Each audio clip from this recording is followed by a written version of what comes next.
الرحیم وَمِنَ النَّاسِ مَن يَتَّخِذُ مِن دُونِ اللَّهِ أَندَادًا يُحِبُّونَهُمْ كَحُبِّ اللَّهِ وَالَّذِينَ آمَنُوا أَشَدُّ حُبًّا لِلَّهِ وَلَوْ يَرَى الَّذِينَ ظَلَمُوا إِذْ يَرَوْنَ الْعَذَابَ أَنَّ الْقُوَّةَ لِلَّهِ جَمِيعًا وَأَنَّ اللَّهَ شَدِيدُ الْعَذَابِ۔ اللہ تعالیٰ ارشاد فرماتا ہے، اور لوگوں میں بعض ایسے بھی ہیں جو اللہ کے غیروں کو اللہ کا شریک ٹھہراتے ہیں اور ان سے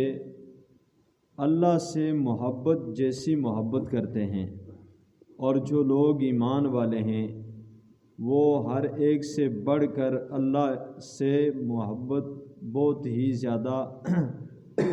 ہر ایک سے بڑھ کر اللہ سے بہت ہی زیادہ محبت کرتے ہیں۔ اور اگر یہ ظالم لوگ اس وقت کو دیکھ لیں جب اخروی عذاب ان کی آنکھوں کے سامنے ہوگا تو جان لیں کہ ساری قوتوں کا مالک اللہ ہے، اور بے شک اللہ سخت عذاب دینے والا ہے۔ آگے اللہ تعالیٰ دوسری آیہ مبارکہ میں فرماتا ہے، اذ تبرأ الذین اتبعوا من الذین اتبعوا ورأوا العذاب وتقطعت بهم الاسباب۔ اور جب وہ پیشوایان کفر یعنی کفر کے جو امام ہیں جن کی پیروی کی گئی اپنے پیروکاروں سے بیزار ہوں گے، اور وہ سب اللہ کا عذاب دیکھ لیں گے اور سارے اسباب ان سے منقطع ہو جائیں گے۔ وقال الذین اتبعوا لو ان لنا کرۃ فنتبرأ منهم كما تبرؤوا منا كذلك يريهم الله اعمالهم حسرات عليهم وما هم بخارجین من النار۔ اور یہ بیزاری دیکھ کر مشرک پیروکار کہیں گے، کاش ہمیں دنیا میں جانے کا ایک موقع مل جائے تو ہم بھی ان سے بیزاری ظاہر کر دیں جیسے انہوں نے آج ہم سے بیزاری ظاہر کی ہے۔ یوں اللہ انہیں ان کے اپنے اعمال انہی پر حسرت بنا کر دکھائے گا، اور وہ کسی صورت میں بھی دوزخ سے نکلنے نہ پائیں گے۔ ان تین آیات کے اندر پہلی آیت میں ہے کہ اللہ تعالیٰ ارشاد فرمایا کہ لوگوں میں بعض ایسے بھی ہیں جو اللہ کا شریک ٹھہراتے ہیں۔ پچھلی آیات میں آپ نے کل آیت میں سماعت فرمایا تھا کہ اللہ تعالیٰ نے چاند، سورج، ستاروں اور زمین و آسمان، پہاڑوں، دریاؤں اور ہوا کے متعلق، اور آسمان سے جو بارش برستی ہے اور بادل، ان سب کے متعلق اللہ نے فرمایا آخر اس سے کوئی چلانے والا بھی ہے، اور کس منظم طریقے کے ساتھ یہ نظام کائنات چل رہا ہے کہ ایک بال کے برابر بھی اس میں فرق نہیں آتا۔ اور ساتھ یہ بھی بتا دیا کہ تمہارا جو واحد ہے، جو تمہارا معبود ہے وہ واحد حقیقی ہے، وہ اللہ تعالیٰ کی ذات ہے۔ تو اب لوگوں کی قسمیں بیان کی جا رہی ہیں کہ اس کے باوجود کائنات میں پھیلی ہوئی نشانیوں کے باوجود بعض لوگ سب کچھ دیکھ کر سن کر اس کے باوجود اللہ کا شریک ٹھہراتے ہیں۔ تو شریک کا مطلب یہ ہوتا ہے کہ جس طرح اللہ تعالیٰ کی ذات ہے، ٹھیک ہے، اللہ تعالیٰ کی ذات جس طرح ایک مسلمان کا جس طرح عقیدہ ہے کہ وہ جسم سے پاک ہے، ہمیشہ سے ہے، ہمیشہ رہے گا، پوری کائنات کو اس نے پیدا کیا ہے، تو اس طرح کا کسی اور کو بھی کائنات میں سمجھنا، یا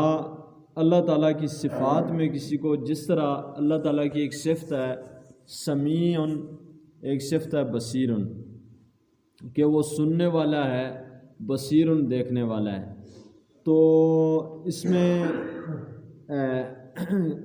قرآن پاک میں ایک آیت مبارکہ میں ہے کہ اللہ تعالیٰ فرماتا ہے کہ میں نے انسان کو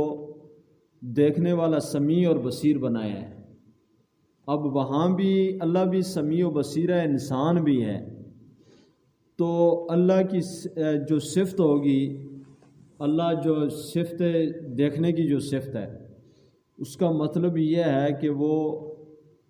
اپنی قدرت کے ساتھ دیکھتا ہے اور وہ کسی کا دیکھنے میں محتاج نہیں ہے، نہ آنکھوں کا محتاج ہے نہ کسی کا محتاج ہے کہ وہ مجھے دیکھنے کی قوت عطا کرے گا۔ جبکہ انسان جو دیکھتا ہے تو اس کے دیکھنے کی لمٹ ہے، ٹھیک ہے، اس کے سامنے اگر دیوار آ گئی تو اس سے باہر نہیں دیکھ سکتا، کوئی پردہ آ جائے تو اس کے پیچھے نہیں دیکھ سکتا، اور یہ اپنے دیکھنے میں آنکھ کا محتاج ہے، آنکھ کے نور کا محتاج ہے، اور یہ سب چیزیں اللہ تعالیٰ کی محتاج ہیں، ٹھیک ہے۔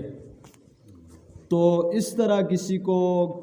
سمجھنا کہ جس طرح اللہ تعالیٰ سمیع و بصیر ہے کسی بھی صفت میں،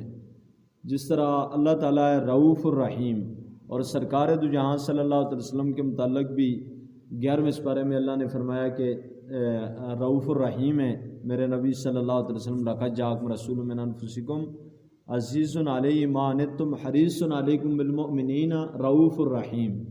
بالمؤمنین، مومنین پہ سرکار دو جہاں صلی اللہ علیہ وسلم رؤوف الرحیم ہے، اور اللہ تعالیٰ بھی واللہ رؤوف الرحیم۔ تو اللہ رحیم ہے، وہ اس کی اپنی ذاتی صفت ہے اور اس کی رحمت کی کوئی انتہا نہیں ہے۔ سرکار دو جہاں صلی اللہ علیہ وسلم رحیم ہے، لیکن اس میں فرق یہ ہے کہ انہیں رحیم اللہ تعالیٰ نے بنایا ہے، ٹھیک ہے، اللہ کو کسی نے نہیں بنایا۔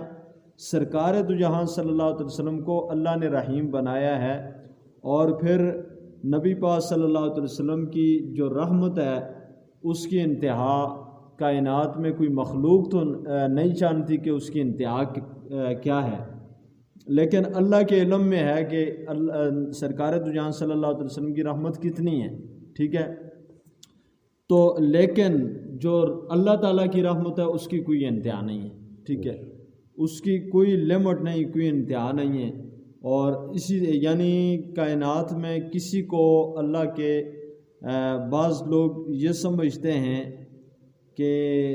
کسی سے دعا کروا دینا یا کسی ولی اللہ کے مزار پہ جانا یہ شرک ہو گیا، نعوذ باللہ۔ یہ شرک نہیں ہے، یہ اللہ تک پہنچنے کے راستے ہیں، یعنی کسی اللہ کے ولی کے ہاتھ میں ہاتھ دے دیا تو بعض لوگ فوراً دوڑ کے کہتے ہیں آپ نے شرک کر دیا، نعوذ باللہ۔ تو یہ شرک نہیں ہوتا، یہ تو اللہ تک پہنچنے کا راستہ ہے، ٹھیک ہے، اللہ کی پہچان کا ایک راستہ ہے۔ اسی طرح بعض لوگ جب سرکار دو جہاں صلی اللہ علیہ وسلم کی نعت پڑھی جائے یا نبی پاک صلی اللہ علیہ وسلم کے اوصاف بیان کیے جائیں تو بعض لوگ فوراً کہہ دیتے ہیں یہ تو شرک ہو گیا، محفلوں میں کیوں جاتے ہو، یہ بھی شرک ہے۔ تو یہ شرک نہیں ہے، سرکار دو جہاں صلی اللہ علیہ وسلم کی محبت جس سینے میں آ جائے اور ذکر رسول صلی اللہ علیہ وسلم جس زبان پہ آ جائے، اللہ تعالیٰ اس سینے کو اپنا عرش بنا لیتا ہے اور اس زبان کو پاک فرما دیتا ہے۔ سبحان اللہ۔ تو یہاں پہ جن مشرکوں کی بات کی جا رہی ہے وہ اللہ کو چھوڑ کے یا اللہ کے ساتھ ملا کے، یعنی اللہ کو بھی مانتے ہیں، اور جس طرح عیسائی ہیں وہ عیسیٰ علیہ السلام کو بھی خدا کہتے ہیں، نعوذ باللہ، اللہ کے بیٹے کہتے ہیں، نعوذ باللہ من ذالک۔ تو حضرت مریم علیہ السلام آپ کی والدہ کو بھی خدا کہتے ہیں۔ تو یہ اللہ کو بھی مانتے ہیں اور اللہ کے ساتھ ان دو ہستیوں کو شریک کرتے ہیں، حالانکہ یہ اللہ کے بندے ہیں، اللہ کے بندے ہیں، اللہ کی عبادت کرنے والے ہیں۔ اور بعض بدبخت تو ایسے ہیں کہ جو اللہ کو پہچانتے ہی نہیں، بتوں کے سامنے، جس طرح ہندو ہیں یا مشرکین مکہ تھے جنہیں پتہ ہی نہیں تھا کہ اللہ تعالیٰ کی ذات بھی کوئی ہے، وہ جو ہے بت کے سامنے سجدہ ریز ہوتے۔ تو اللہ کے ساتھ اللہ نے فرمایا، ان لوگوں کا ذکر فرما کہ اللہ نے فرمایا کہ اللہ کے غیروں کو اللہ کا شریک ٹھہراتے ہیں، اور ان سے اللہ سے محبت جیسی محبت کرتے ہیں۔ اللہ سے محبت کیسی ہے وہ چلیں آگے کرتے ہیں۔ اللہ جس طرح اللہ تعالیٰ سے محبت کی جاتی ہے اس طرح محبت کرتے ہیں، ٹھیک ہے، لیکن اہل ایمان کی صفت کو بیان کیا اور فرمایا کہ جو لوگ ایمان والے ہیں وہ ہر ایک سے بڑھ کر اللہ سے بہت ہی زیادہ محبت کرتے ہیں۔ اندادن کا لفظ ہے، اندادن کا مطلب عام فہم لفظوں میں یہ ہے، صوفیاء نے جو بیان کیا ہے، فرماتے ہیں کہ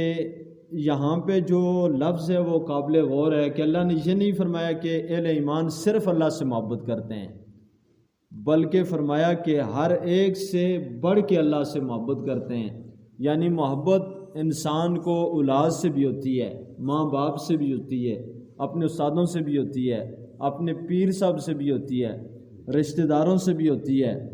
ٹھیک ہے، لیکن ان سب سے بڑھ کے مال سے بھی محبت ہوتی ہے، جائیداد سے بھی ہوتی ہے، ان سب چیزوں سے بڑھ کے اللہ سے محبت کی جاتی ہے۔ مطلب یہ ہے کہ انسان کا امتحان، اس کی محبت کا امتحان وہاں پہ ہوتا ہے کہ جب ایک طرف تو مال ہو اور دوسری طرف اللہ کا حکم ہو، ایک طرف اولاد ہو اور دوسری طرف اللہ کا حکم ہو۔ اب دیکھیں کہ حضرت ابراہیم علیہ السلام ہے، محبت اللہ سے کیسی کرنی چاہیے؟ ابراہیم علیہ السلام ہے، آپ کا بڑھاپے کا دور ہے اور کسی بوڑھے سے پوچھو کہ اس کا جب اولاد ہوتی ہے تو اولاد اس کے لیے کتنا بڑا سہارا ہوتی ہے، ٹھیک ہے، اس کی متاع، اس کی کل کائنات اس کی اولاد ہوتی ہے۔ اس بڑھاپے کے عالم میں اللہ تعالیٰ نے حضرت ابراہیم علیہ السلام کو ایک ہی بچہ عطا کیا جن کا نام اسماعیل علیہ السلام تھا۔ وہ بھی دعاؤں کے بعد رات دن آپ دعا فرماتے رہتے، رب حبلی من الصالحین، رب حبلی من الصالحین۔ تو یہ دعا کرتے کرتے اللہ نے دعاؤں کے بعد، التجاؤں کے بعد ایک بچہ عطا کیا، ٹھیک ہے، جن کا نام اسماعیل ہے۔ ساری زندگی کی کمائی ہے، اور بچہ بھی کوئی عام نہیں ہے کہ کوئی ایرا گیرا نہیں ہے، بلکہ وہ بچہ ہے جو جن کا نام اسماعیل ہے اور اللہ کے نبی ہیں، اللہ کے نبی بچہ اللہ نے عطا فرمایا ہے جو اللہ کے نبی ہیں۔ تو اتنے عظیم بچہ اللہ نے عطا فرمایا، لیکن محبت کیسی ہے کہ بڑھاپے کے عالم میں جب اللہ نے بچہ عطا کیا تو اسماعیل علیہ السلام جب بچہ اس کیفیت میں ہو کہ انسان کی انگلی، باپ کی انگلی پکڑ کے چلنے کے قابل ہو، تو وہ بچہ کتنا پیارا ہوتا ہے، بچہ ہو بھی ایک۔ تو یہ جن لوگوں کو اللہ نے اولاد نہیں دی ہوتی، وہ اس چیز کی قدر جان سکتے ہیں کہ اس اولاد، یعنی جس کے پاس یہ نعمت نہیں ہوتی، ان لوگوں کو اس نعمت کی قدر پوچھنی چاہیے کہ یہ اللہ تعالیٰ کتنی بڑی نعمت ہوتی ہے۔ تو جب بچہ باپ کی انگلی پکڑ کے چلے تو وہ ایک عجیب کیفیت کا زمانہ ہوتا ہے۔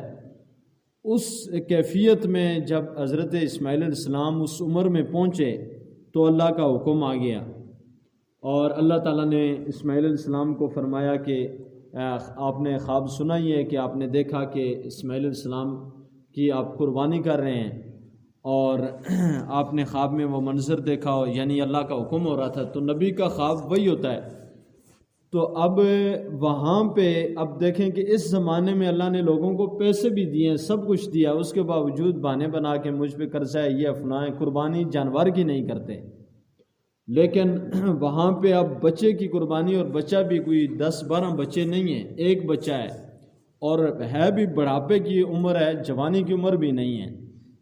اسماعیل علیہ السلام کی، ابراہیم علیہ السلام کی، ٹھیک ہے۔ اس عمر میں اللہ نے فرمایا کہ اس بچے کو ذبح کریں، اللہ کی محبت پہ ذبح کر دیں۔ اب ابراہیم علیہ السلام آپ کی انگلی کو پکڑتے ہیں، اور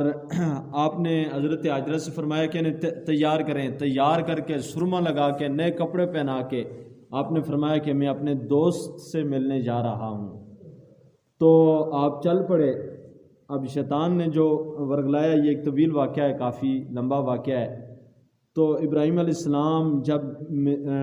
میدان منا میں آئے اور آپ نے وہاں پہ اسماعیل علیہ السلام کو لٹا دیا، جب لٹایا تو اسماعیل علیہ السلام نے کیا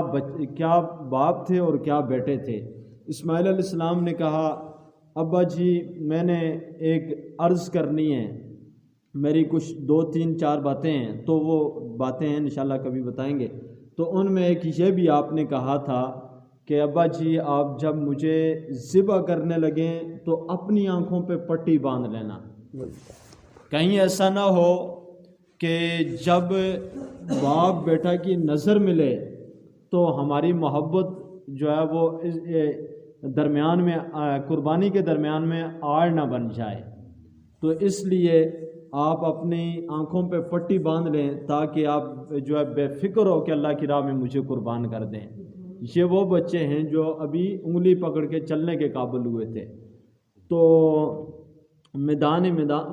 منا میں جب ابراہیم علیہ السلام نے اسماعیل علیہ السلام اکلوتے بیٹے کو جب لٹایا تو اس منظر کو ملائے اعلیٰ کے فرشتے بھی دیکھ رہے تھے اور آسمان کے ملائکہ بھی اس منظر کو دیکھ کے حیران و ششدر تھے کہ اللہ سے محبت کیسے کی جاتی ہے. اللہ سے محبت کی یہ عملی تفسیر وہاں پہ پیش کی جا رہی تھی. تو جب بھی انسان کا اللہ سے محبت کا امتحان اس وقت آتا ہے جب انسان کو پر ایک طرف مال ہو، ایک طرف اللہ کا حکم ہو، ایک طرف اولاد ہو، ایک طرف اللہ تعالیٰ کی ذات ہو، ایک طرف انسان کا ذاتی فائدہ دنیاوی فائدہ ہو اور دوسری طرف اللہ تعالیٰ کی محبت ہو، تو اللہ تعالیٰ کی ذات ہو، تو اس وقت امتحان ہوتا ہے. اب دیکھیں کہ ہم صحابہ کرام کے ماننے والے ہیں. صحابہ کرام نے اپنی زندگیوں کو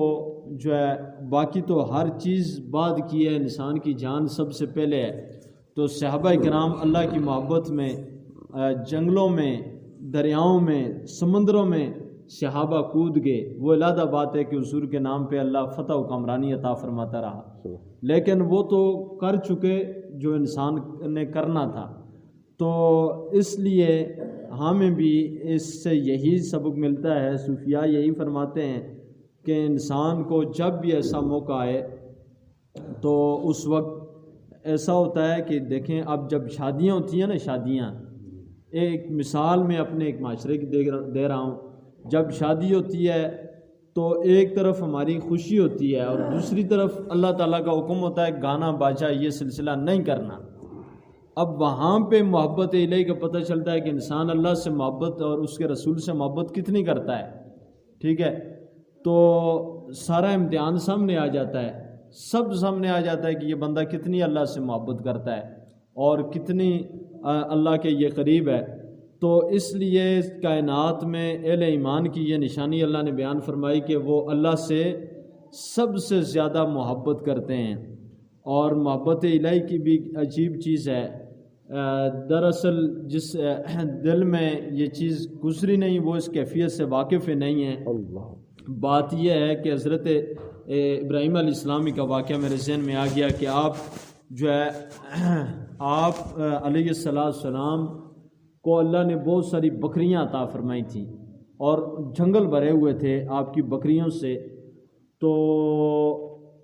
حضرت جبریل علیہ السلام آپ کی محبت کا امتحان لینے کے لیے کہ اللہ جن کی دوستی پہ ناز فرماتا ہے تو وہ کیسے اللہ سے محبت کرتے ہیں، تو آپ کی دوستی کا امتحان لینے کے لیے جبریل امین علیہ السلام آپ آئے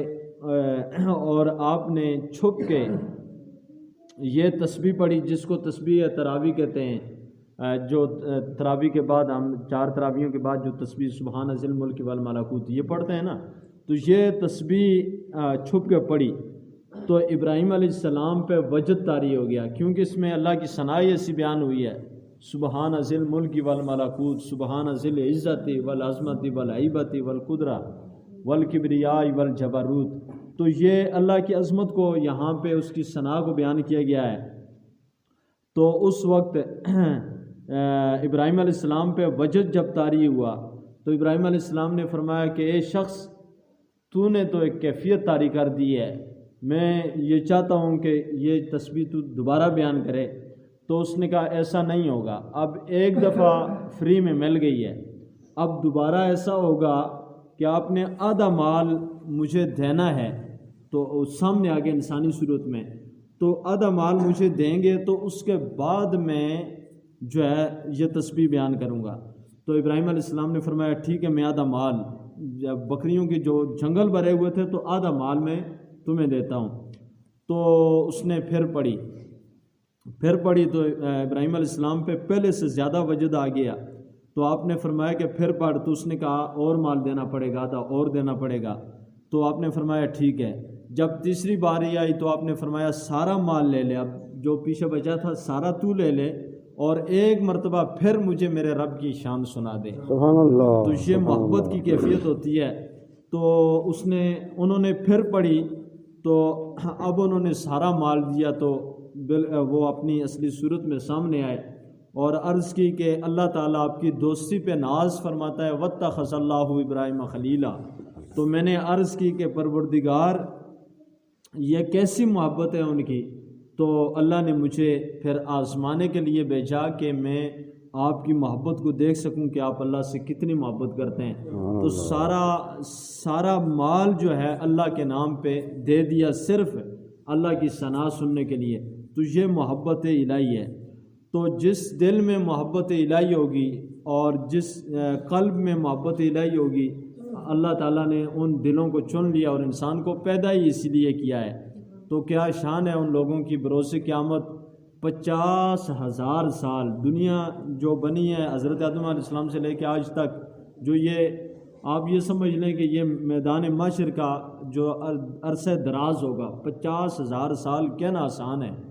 انسان کی ٹوٹل زندگی آج کل 50 سال ہوتی ہے، 60 سال 70 سال ہوتی ہے، بہت کرو تو 100 سال ہوتی ہے۔ تو یہاں 50,000 سال کا دن ایک دن ہوگا، تو کتنی مصیبتوں بھرا دن ہوگا وہ۔ اس کیفیت میں ہر انسان نفسا نفسی پکار رہا ہوگا، لیکن وہاں پہ حدیث پاک میں آتا ہے کہ ایک جماعت ایسی بھی آئے گی جو جب قیامت میدان محشر میں آئیں گے تو قیامت میں ایک اور قیامت برپا ہو جائے گی، ان کی کیفیت ایسی ہوگی۔ تو اس وقت جب وہ جماعت میدان محشر میں آئے گی تو ان کی ایک ہی پکار ہوگی، یا اللہ ہمیں تو اپنا دیدار عطا فرما۔ یعنی ان کی دلوں میں جو محبت الہی ہوگی، اس کیفیت میں وہ مبتلا ہوں گے کہ انہیں پتہ ہی نہیں ہوگا کہ میدان محشر ہے یا کیا ہے۔ مخلوق کس کیفیت میں نفسی پکار رہی ہوگی، اور وہ اللہ تعالیٰ کی ربی ارینی کا جو صدا لگا رہے ہوں گے، تو اس کیفیت میں اللہ تعالیٰ فرمائے گا کہ فرشتوں انہیں جنت میں لے جاؤ۔ فرشتے انہیں پکڑ کے جب جنت میں لے جانے لگیں گے رحمت کے ملائکہ،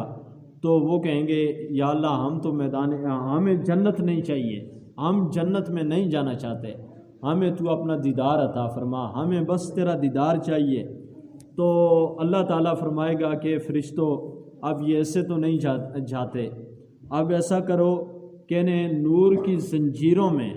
زنجیریں ہوں گی، لیکن نور کی محبت والی زنجیروں میں جگڑو اور انہیں باندھ کے جنت میں لے جاؤ۔ نور کی زنجیروں میں باندھ کے جب انہیں محبان اللہ کو، محبان الہی کو جب جنت میں لے جایا جائے گا تو وہاں پہ انہیں اللہ تعالیٰ کا دیدار نصیب ہوگا۔ تو جب دیدار نصیب ہوگا تو اللہ فرمائے گا کہ میرے محبوبوں، میرے اولیاء، میرے دوستوں، میں نے میدان محشر کا وعدہ نہیں کیا تھا کہ وہاں پہ دیدار کراؤں گا، میں نے تو جنت کا وعدہ کیا تھا کہ میں تمہیں جنت میں اپنا دیدار عنایت کروں گا۔ سبحان اللہ۔ اور جب دیدار الہی ہوگا تو اس میں بھی آگے انشاءاللہ آئے گا کہ ایک دفعہ جب دیدار ہوگا تو کئی 100 سال جو ہے انسان جو ہے وہ خوش نصیب لوگ جو ہے وہ اس کیفیت میں رہیں گے، انہیں پتہ ہی نہیں ہوگا کہ ہم ہیں یا کوئی اور ہے۔ ٹھیک ہے، وہ کیفیت ہی ایسی ہوگی۔ تو خوش نصیب ہیں وہ لوگ جن کے دلوں کو اللہ نے چن لیا۔ تو ہمیں آسان راستہ یہ بتا دیا گیا ہے کہ جو اللہ سے محبت کرنا چاہتا ہے وہ تیسرے سپارے میں آئے گا، سرکار دو جہاں صلی اللہ علیہ وسلم کی اتباع کریں اور نبی پاک صلی اللہ علیہ وسلم کی محبت کو اپنا اوڑھنا بچھونا بنا لیں، تو یقین کریں کہ اللہ تعالیٰ جس بندے سے محبت کرنا چاہتا ہے اس کو حضور کے قدموں میں یعنی حضور کے قدموں میں پہنچا دیتا ہے۔ جو جتنا اللہ تعالیٰ جس سے محبت کرے گا، ٹھیک ہے، تو اللہ جس سے جتنی محبت کرے گا اس کو حضور کو اتنے ہی قریب کرے گا، دلی طور پہ وہ حضور کے اتنے ہی قریب ہوتا چلے گا۔ ٹھیک ہے، تو اس لیے جتنا بھی ممکن ہو درود پاک پڑھیں، نبی پاک صلی اللہ علیہ وسلم کی سنتوں پہ عمل کرنے کی کوشش کریں، حضور کے حکم کی تعمیل کریں، ہر معاملے میں دیکھیں کہ ہمارے نبی علیہ السلام نے اس معاملے میں کیا فرمایا ہے، اس پہ عمل کرنے کی جب کوشش کریں گے تو آپ جو ہے ہم سب نبی پاک علیہ السلام کے قریب ہوں گے۔ جب نبی پاک علیہ السلام کے قریب ہوں گے تو پھر اللہ تعالیٰ نے وہ ہے نا کہ اللہ نے فرمایا کہ میرے بندے وَإِذَا سَأَلَكَ عِبَادِي عَنِّي فَإِنِّي قریب، میرے بندے آپ سے سوال کرتے ہیں محبوب کہ میں کہاں ہوں، تو فرمایا کہ انی قریب، تو یہاں پہ علماء نے آگے آئے گا انشاءاللہ اس کی تشریح بھی آئے گی کہ انی قریب کا مطلب یہ ہے کہ اے محبوب جو صحابہ تیری گلی میں آ گئے، جو تیرے در پہ آ گئے، جو تیرا کلمہ پڑھنے والے تیرے در پہ آ گئے، جب تیرے در پہ آ گئے تو تیرے در پہ آنے کے بعد سوال پھر پیدا ہی نہیں ہوتا کہ میں کہاں ہوں، میں تو ان کے قریب ہوں۔ سبحان اللہ۔ یعنی جو جتنا حضور کے قریب ہوگا اللہ اس کے اتنی زیادہ قریب ہوگا۔ تو جو اللہ سے محبت کرتے ہیں ان کا صلہ تو یہ ہے کہ انہیں نور کی زنجیروں میں جگڑ کے اللہ تعالیٰ جنت میں لے جائے گا، لیکن جو اللہ سے محبت نہیں کرتے بلکہ ان چیزوں سے، بتوں سے محبت کرتے ہیں یا ان سے محبت کرتے ہیں جنہیں وہ اللہ کا شریک ٹھہراتے ہیں، تو ان کے متعلق اللہ تعالیٰ نے فرمایا کہ اگر یہ ظالم لوگ جو اللہ کے ساتھ شریک ٹھہراتے ہیں اور اللہ سے بڑھ کے اور چیزوں سے محبت کرتے ہیں، چاہے وہ دنیا کی کوئی چیز بھی ہو، یعنی ہر وہ چیز جو اللہ سے غافل کر دے اس کے متعلق ہے، اگر وہ اللہ کے علاوہ اس سے محبت کرتا ہے تو یہ ظالم لوگ اس وقت کو دیکھ لیں جب اخروی عذاب ان کی آنکھوں کے سامنے ہوگا، جب میدان معاشر میں جہنم سامنے آ جائے گی، وہ ایک وقت، ایک گھڑی آئے گی، تو اس وقت انبیاء بھی جو اللہ کی بارگاہ میں گر پڑیں گے اس کیفیت کو دیکھ کے، تو یعنی وہ بڑا سخت یعنی منظر ہوگا۔ تو کافروں کے متعلق تو اللہ تعالیٰ جو ہے نبی پاک علیہ السلام کے صدقے میں ہمیں ہمارا ایمان سلامت رکھے۔ فرمایا کہ جب اخروی عذاب ان کے سامنے ہوگا تو جان لیں گے کہ ساری قوتوں کا مالک اللہ ہے،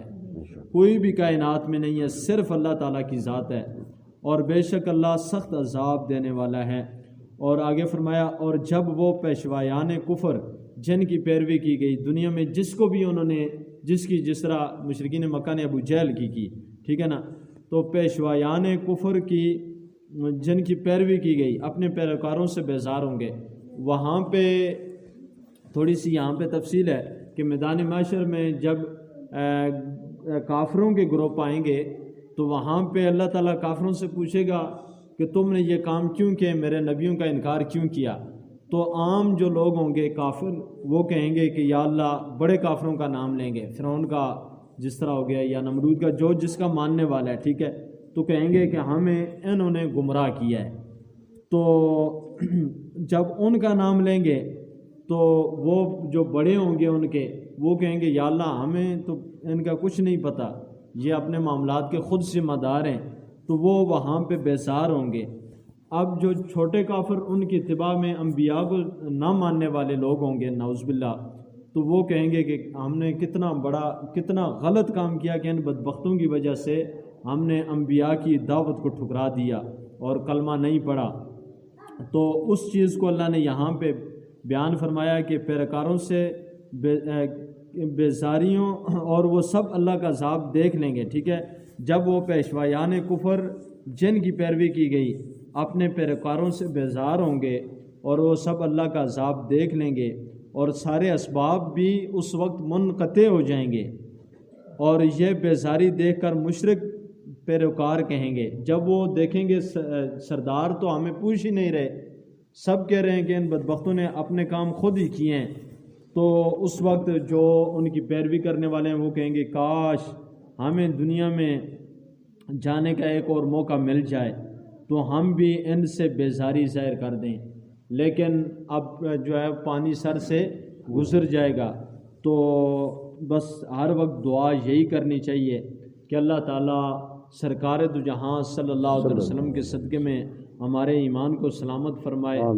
مرتے دم تک نبی پاک صلی اللہ علیہ وسلم کا دامن ہمیں نصیب فرمائے، اللہ تعالیٰ عمل کی توفیق عطا فرمائے، آمین بجاہ نبی امین صلی اللہ علیہ وسلم۔